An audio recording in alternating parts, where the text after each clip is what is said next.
The jobs report for January will be out on Friday and is once again expected to show a growing number of Americans joining the workforce. Employment and recruiting company Randstad is out with its annual list of hot jobs and employment trends for 2017.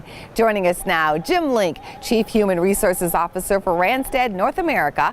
Jim was named the Human Resources Executive of the Year in 2013. So congratulations to you and thank you for being here. Thank you, Angie. It's my pleasure to be here. What does the 2017 Hot Jobs Report reveal about the coming year? Well, every year, Randstad recruiting specialists around the country go out and take a look at what the emerging positions are. Those roles we're being asked to fill on a frequent basis that we haven't filled before. That list becomes the Hot Jobs Report for that particular year. And this year, we saw some things which we expected. We saw continued growth in STEM, science, technology, engineering, and mathematics-related careers.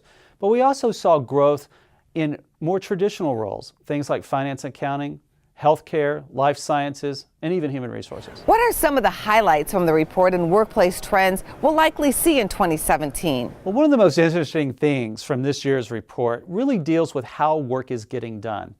More and more we're seeing employees who we survey want to have workplace flexibility. As a matter of fact, 2016 was the first year we saw workplace flexibility be the most sought-after benefit provided by employers. That's ahead of healthcare and traditional things like career advancement and job promotion and opportunities. That's a significant change from the years past. What's the regional jobs outlook? Well, nationally, we're seeing job growth in almost every category.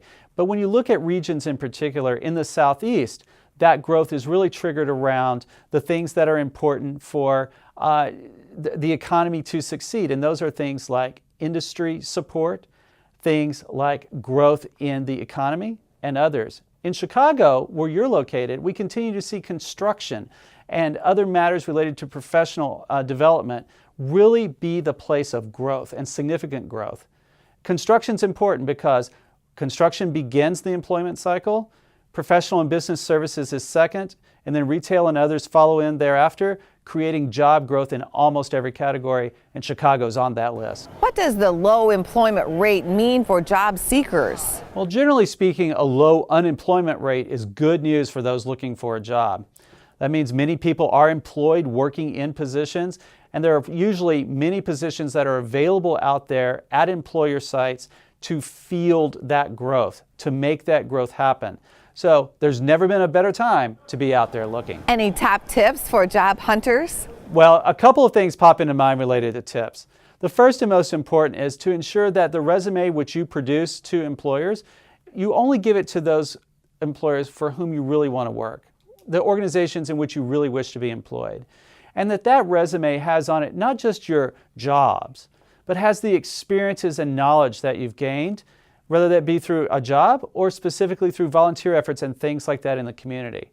More and more employers are looking for those kinds of things to help them really understand the total person they're bringing onto their payroll. What does your report show about trends for salaries? Well, the great news for this year related to salaries is that they are growing. For the first time in 2016, we saw wage growth, and we saw that wage growth occur for the first time since the Great Recession.